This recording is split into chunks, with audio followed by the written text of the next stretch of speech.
Good evening. Welcome to Money Matters. My name is Pat Welde with Merrill Lynch. My co-host this evening is Brian Kohute from HJ Wealth. Brian, how are you? Pat, great to see you. Good to see you again. Stay tuned. We have a special guest today that's going to be helpful to everyone at this time. We have Mr. Jim Hanna from Smart Devine. CPA is going to help us with some very interesting tax topics and some questions. Okay, so please stay tuned to that. Brian, how's things in your world? I mean, good. Obviously we warned the guests not to time the show because it's taped and it's delayed. But right. We had a rocky month and a good month in the market. We're obviously in 2014, and we came off a really good year in 2013. So people were like, should I take some of the risk off the table? Yes. I've been of the camp that we're kind of in a mid bull cycle, so I'm still highly optimistic. I think there's a lot of reasons to be positive, and I love the wall worry out there. There's a lot of people. There's plenty of that. I can't turn on the television or pick up the newspaper where I hear, the market's at new highs. Therefore it's expensive. Right. And I get the new highs. That's factual. That's a number. But what are your thoughts on it's expensive? It's it's not. I know everyone comes back to that Shiller P ratio and it says it's high, but that's a lumpy 10 years they use. I don't see it's high. I mean, if I look at the 10-year returns, they're not phenomenal. They really aren't, right? So the all-time high is just a mathematical number. It has nothing to do with return, and I think the return has been a little muted the last 10 years. So I think I agree. I think there's plenty of room for the market to go up. Yeah, I agree. I think the other thing that people are missing, because I'm still very optimistic. Now, again, granted, I understand we've had a big move, so things, are not cheap. It's not straight up, right? They're not cheap. It's not go straight up. And it certainly is, stating the obvious, it's more expensive than it was 2 years ago or 4 years ago, but it's not expensive. It really isn't. I think the big missing element that some folks I don't think really get yet is, well, what's the alternative? Right. And we'll talk some about that. Sure. About, what else can you do? If you decide to sell your stocks, what are you going to do with the money? Yeah. At some point you can just protect the money, but that's a costly, that's a costly endeavor. Yeah, I think earnings have supported, and I think this is kind of why the market's gone up, is because people don't believe the earnings were going to be there, and they keep coming, and they're there. And here's the other thing I think people are missing with this incredibly low interest rate environment. Many of our viewers may have refinanced, their home mortgage 3 or 4 times in the last 7, 8 years. Right. And every time they did it, it meant a lot to their household. Right. They saved X amount of dollars per month. Sure. Forever. Right. It's a big deal for Joe and Mary Smith. Mm-hmm. I think people need to recognize, well, think about if you had a $50 billion balance sheet and had the opportunity to do the same thing. Right. Sure. The impact of that, it's massive. Absolutely. Which is why when you see the earnings and these cash flow numbers, it's very real. And it's powerful. It's why companies were issuing debt, because it's dirt cheap for them. If they're high credit quality, it's dirt cheap for them to issue their bonds, right? Yeah. Right at the top, like Microsoft came out. Microsoft came out and borrowed $3 billion. Yeah. Now, I got a call that day, and somebody said, well, why did they do it? I said, because they could. Right. If they can't earn, I think their average cost of that debt was about 2.3%. Right. Yeah. I said, if they're in business and they can't get beat that, we're all in trouble. Yeah, they got problems. We're all in trouble. So, it's. I think it's healthier than people think. I agree. Yeah. Now, I get it. The economy isn't certainly not rip-roaring, and it's not even strong. We're missing jobs. We need that. Yeah. I guess that leg has to step up eventually for this to keep going. So. Well, what are you doing for your clients in this low interest rate environment? Some clients need yield. Yeah, clients. We're really careful. And I know you are too. We just caution people. Look, risk and return are attached to the hip. If you're getting yield from somewhere, we're taking some degree of risk on. Just recognize it, right? So, like MLPs, there's a lot of things that are producing yield, but there's risk involved, right? So we're very cautious to warn the clients. So our philosophy tends, look, if we're going to take risk, we'd rather do it in the equity market. We'd rather keep the bonds shorter to midterm, higher quality, and give up some of the return. And some people just, they have a hard concept living off that total return concept. They want to see that income coming in. Where's it coming from? Right, And I know we can honestly set with them, don't worry about it. Well, it'll come. Right, hang in there. And I get it. They need to see that. But again, you can show them in some cases, even in the stock market, where you can put together a portfolio of 4 or 5%. Yeah. 10 companies that you would be really proud and happy to own, and the yield's pretty darn good. Yeah, how about what are you guys doing for yield? Same thing. Yeah. I mean, you mentioned the MLP space. I think that's actually rather interesting. I think this whole energy boom in the United States very much is for real. It's for real, yep. And it's early, and there's going to be companies, a lot of these MLP type structures that I think are going to be long-term beneficiaries of it. So, I prefer to do it through a mutual fund product where there's you're with one investment you're getting 40 to 50. Yeah, and I mean, that's the only thing I call it. A lot have come on board. It's a rush to that structure. Yeah. And I think what people don't recognize is the MLP structure. They have to distribute all their cash flow, so they're kind of tied to borrowings, right? So that yield's high for a reason, that they're distributing principal and interest. That's not all income. Exactly. Good point. Do you have time for a question from a viewer? Yeah, absolutely. So. I have a question from Gary Jenkins from Ardmore. Gary, hope you're tuning in. What do you think about oil or natural gas as a long-term investment? Yeah, so, just philosophically, I'm not a big commodities direct investor. I don't encourage it for our clients. I mean, I think oil and natural gas, they're here to stay. Natural gas, we're having this boom in our country, which is for real. I always tell my clients, if you want exposure, do it through the stock. Right? Like a real operating company that can earn profits. The commodity, it's highly speculative. Traders kind of control that market, and they can whip you around. So, excellent. Well, Gary, I hope that was helpful to you. As always, if you have questions at home, you could always send them to us. Please mail your questions in to Money Matters, 205 East Levering Mill Road, Ballackinwood, PA 19004, and you certainly can just email them to us at all one word, moneymatterstv@gmail.com. So we look forward to your questions, and we'll try to get you intelligent answers as Brian just gave Gary. So I now want to turn to our special guest. As I said earlier, with us tonight is Mr. Jim Hanna, who is a partner at Smart Devine. Jim, welcome. Oh, thank you, Pat. It's interesting hearing about the markets. As we all know, tax planning and investment planning are inextricably intertwined. Absolutely. And as far as the MLP space, the K1s are complicated. The MLPs drive you guys nuts, right? But if you can find a person has a cash flow from them and they're only paying tax on maybe 15 to 20% of the distributions, the other 80 to 85%, they're not paying tax on currently, it's deferred. Right. And then if they hold that investment and until they pass away, they get a step up in basis and they never pay that deferred tax. Right. It's a very powerful investment tool. And people say, in terms of economics, with the United States becoming energy independent, we may have a strong run for the next 10 years as far as infrastructure. Right. Yeah. So apropos taxes, though, we're a little bit in limbo.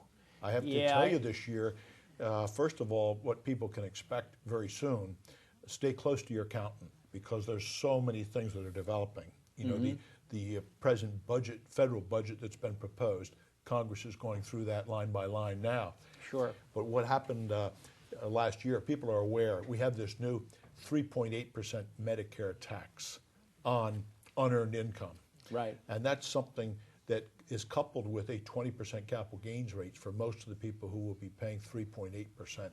So now that's brand new for this tax year? Brand new for year 2013. Correct. So people who are filing their tax returns April 15th right. may have to take out a second checkbook.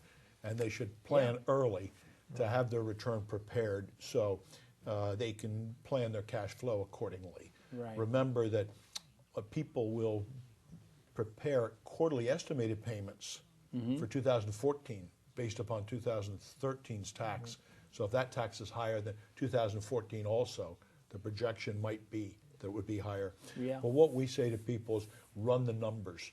Our most effective planning, it's multi-year, multi-generational planning, but multi-year planning, you want to run the numbers to see if you're subject to not only the Medicare tax, but also the alternative minimum tax, because there's ways to plan around that year to year. Right. So you may, with the phase out of deductions, it's important especially to run the numbers to check and double check. So every year we're always waiting for the AMT patch. Did they do that again? They did. Fortunately, that's a great positive. It's permanent and it's indexed to inflation. So we're fortunate in terms of going forward. We don't have that to worry about. But on the business front, we have some disturbing news. Yes. Do you know, as a result of not receiving votes on the extenders, December 31st, extenders are tax provisions which save people taxes. Right. And they're renewed each year or every couple of years. And somebody might say, well, why do we have extenders? Why doesn't Congress just vote these changes in permanently? The reason they don't is they can affect the budget pretty dramatically. Yeah. And so year to year, there's political jockeying. But let's talk about the exact extenders that are worrisome. One is the old Section 179 deduction. Right. That translates into a direct write-off for people. For This is for capital. Capital Right, okay. equipment purchases. Okay. Right. So people most familiar with this, going to buy that big car, the SUV, right? Yes. You can write it off. Well, now that 25,000 over the years it grew. Back in 2007, it grew up to 125,000, and then it grew in 2010 to 250. We've been up now to $500,000. Well, without the extender, and that has phase outs also. So if it's a very large company, somebody might say, well, why should publicly held companies save taxes? Because maybe they can get a deduction for $500,000. Well, they can't because it phases out once they buy more than $2 million of equipment. Okay. So without getting too technical, Right. We'd say the real devastation is for small business people who used to buy a copier, Yeah. even an automobile. Speaking to their accountant, they would say, don't delay. It's strictly an economic decision for you. If you have the cash, buy it. We'll get a write-off for you. We'll write the entire amount off. Right. Now, with certain caveats, with the automobiles, there are some limitations, but I won't get too technical. Right. Was there a rush? Did you see a rush at the end of last year, or did this come up by surprise? Like, was there a rush to buy things before December, knowing that this extender was not happening? Or Brian, that's a great question. When you know extenders are expiring, you're never sure what steps to take with clients. Right now, because the extenders haven't been reenacted, some people are saying to their clients, wait until later in the year. If you have a large capital purchase, why don't you delay it? We'll find out if the extenders are renewed. If they are, then you'll get the deduction. Meanwhile, you say, well, what does this do to the economy? Are we going to see that Yeah. It's effect? the uncertainty. You know, what's happening with automobiles? How are automobile sales in January and February? You know, is it affecting down to that level?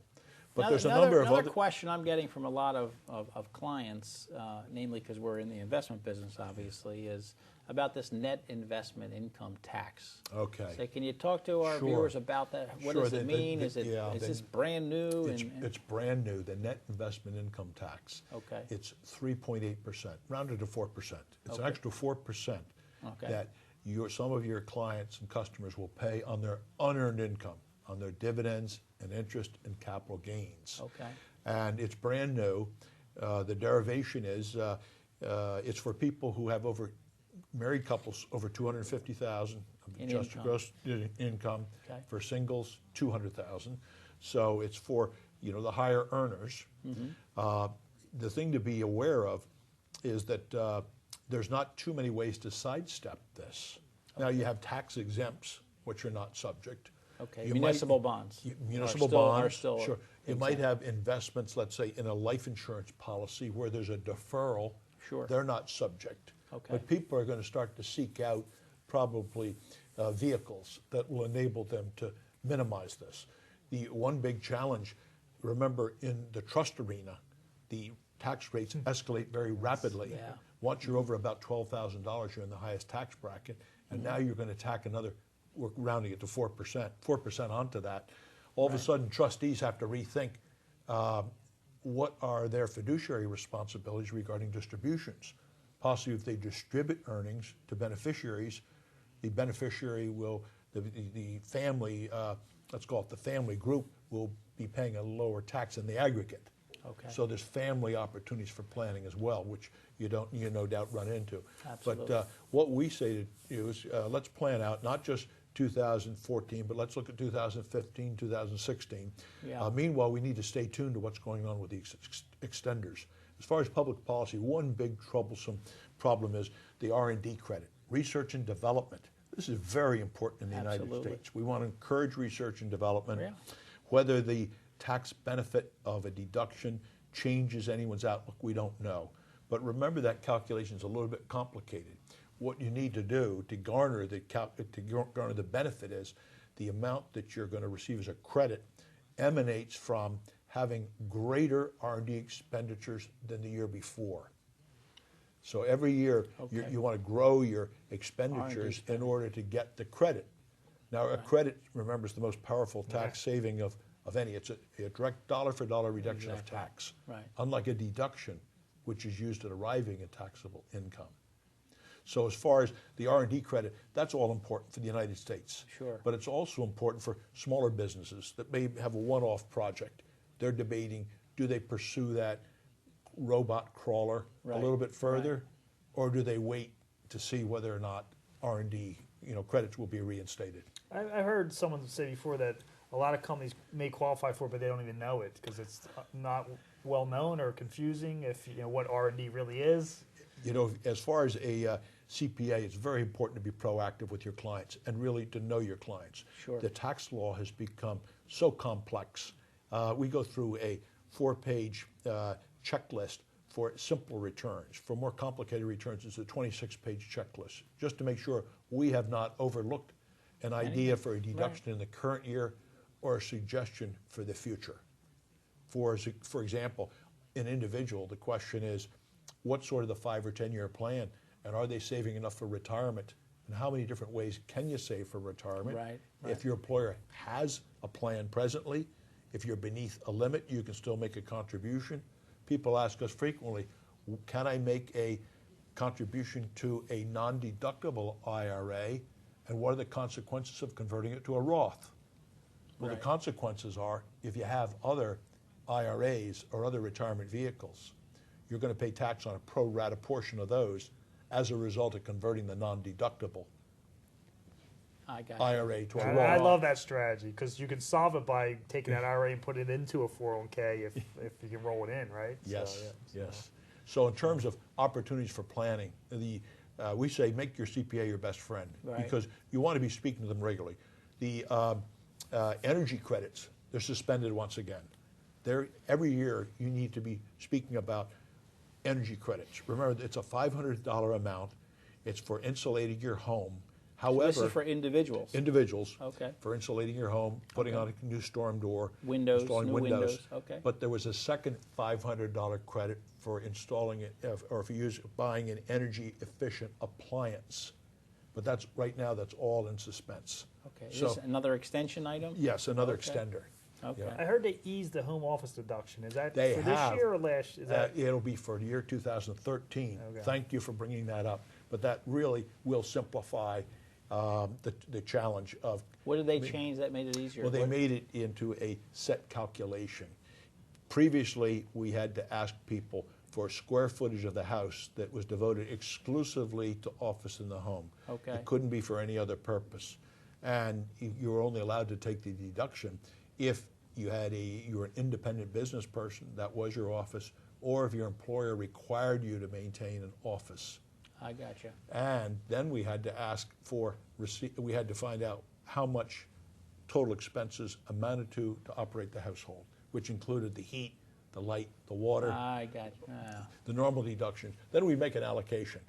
Today it's Per square footage percentage. Yes, it's Okay. a much simpler calculation. Great. So we simply look at an arithmetic calculation. I want to go back and clarify something. I think some viewers are confused about this, but you had mentioned, prepare the tax return now so you can plan for the inevitable. And I think, I want to clarify for folks that say, well, I may go on extension, and I'm not going to file my return until August, so I got a long time to worry about it. I want you to be the bearer of bad news. Okay. Tell them how that works. Okay, well, thank you, Pat, for creating the opportunity to clarify that. Yeah. It's very important that you make the calculation, Right. or have your CPA or tax preparer make the calculation to find out what is the liability by on or before April 15th. Because the extension, it's not an extension of time to pay. It's Correct. only an extension of time to prepare the forms and file the forms. So Right. the money's still due. Okay. Right on time. And if you're making quarterly estimated payments, the first quarterly estimated payment for the next Okay. year is due. Right. So it's very So important. it's not going to save you any money to go on extension because you have to pay that tax. It Right. won't save Which you. is funny because if people think they owe, they wait, right? But if they Yes. want a refund, they're in your office Oh, January saying, let's get it done. So just as far as one last thing we should mention that's really important on the multi-year planning, Yes. as far as charities, people may want to schedule those out. Look at what they're doing about their charitable contributions. Remember, gifts of stock, appreciated securities, Yes. people don't pay the capital gains tax on that. One extender we're really interested in seeing for people who are over 70 and a half and are taking their RMDs, the required minimum distribution from retirement plans. Remember that rather than take the distribution, pay the tax, and then take a charitable contribution, it's far better, far more efficient to make the contribution directly from The IRA. Then that counts as your required minimum distribution. It'll be more tax efficient. Okay. You'll end up with a better result. You won't raise your income, which could bring you up to the point where you have to pay that darn 3.8%, Is there a limit on that? Is there a limit on how much you can contribute from your IRA? Yes. Under the old rules, and we're waiting for an extender, it's $100,000. Okay. So limited to $100,000. Okay.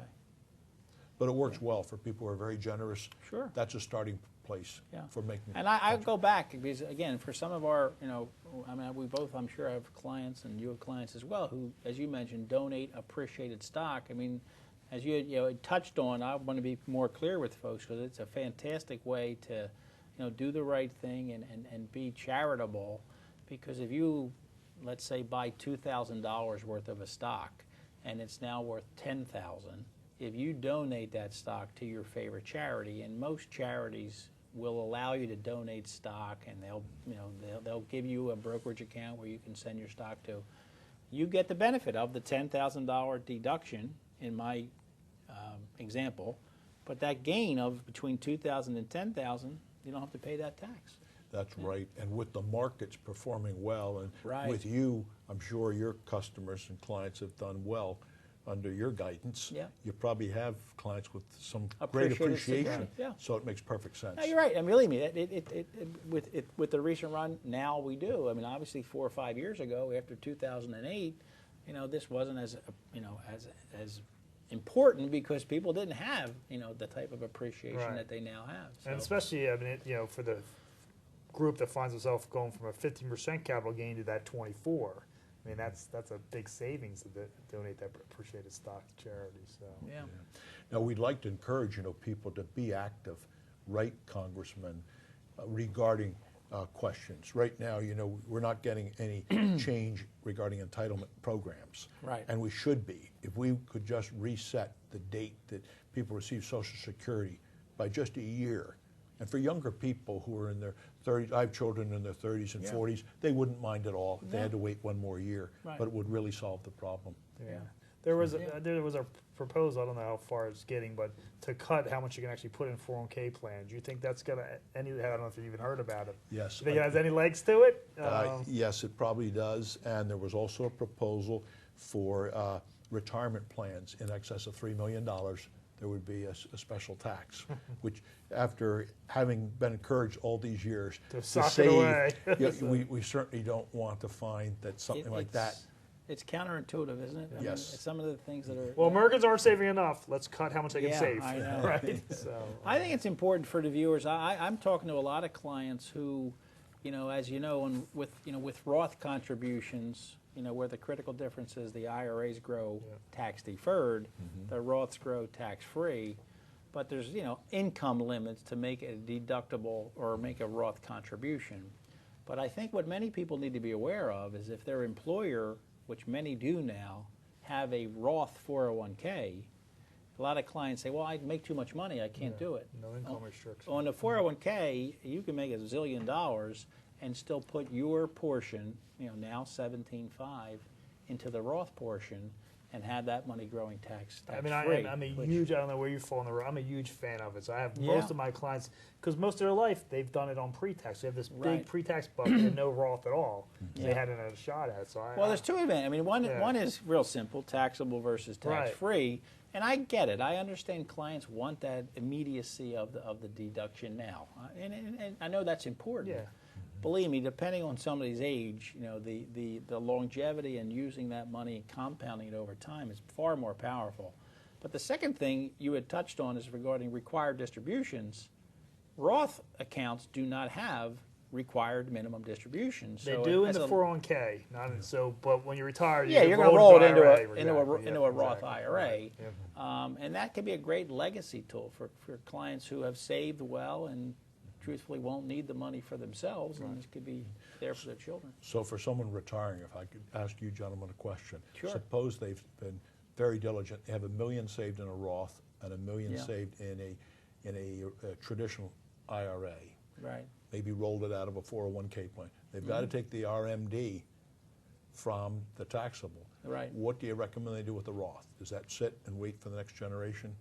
Does that become a legacy? I mean, that's the idea. I mean, what I like about the Roth is you have a little more control over taxes each year because you can pull the strings on where they need income from, right? But I mean, the idea, the home run would be to try to push that Roth down to the next generation if they don't need it, right? Because that tax-free growth continues. But I think my issue is most people come. When I use my dad retired from ExxonMobil. All his money was pre-tax, so he was going nuts at how much tax he had to pay every year he took a distribution. Yeah. If people can come in retirement and have some Roth, some pre-tax, you Just have a little more choices. control over taxes. Yeah, just gives you choices. So on the Roth, one other recommendation to think about as far as tax savings, we recommend that parents of teenage children, if they're working during the summer, say to the child, I will set up a Roth for the money that you make. So if at the end of the summer, maybe they have a W-2 for $3,500. Right. If the parents set up a Roth for $3,500, by the time the child's 35 years old, that's it's a fantastic gift. It's a terrific gift, and to really start is. that early, they get terrific compounding.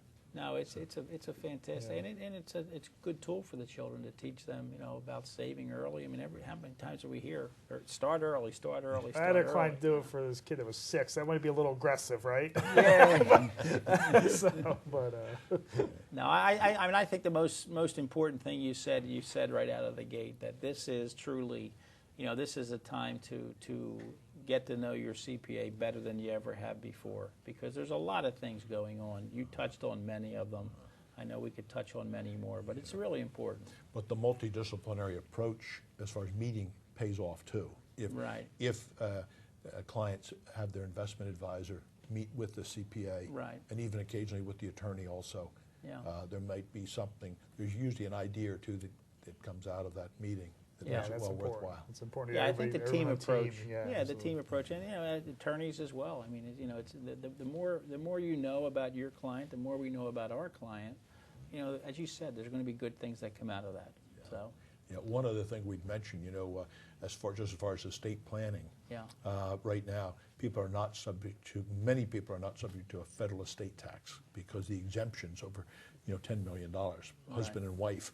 But people need to re-look at their wills because they may have a provision that on the death of the first person, the amount of funding will be the highest amount. Jim, we could go on forever, I'm sure. We'll bring you back and we'll do it another time. Okay. Our next guest, and we thank you for your time, our next guest is Dr. Joseph Kim from Inovio Pharmaceuticals, who's actually a local publicly traded pharmaceutical company. So please stay tuned and listen to Dr. Kim. As always, we thank you for your time, and your money matters.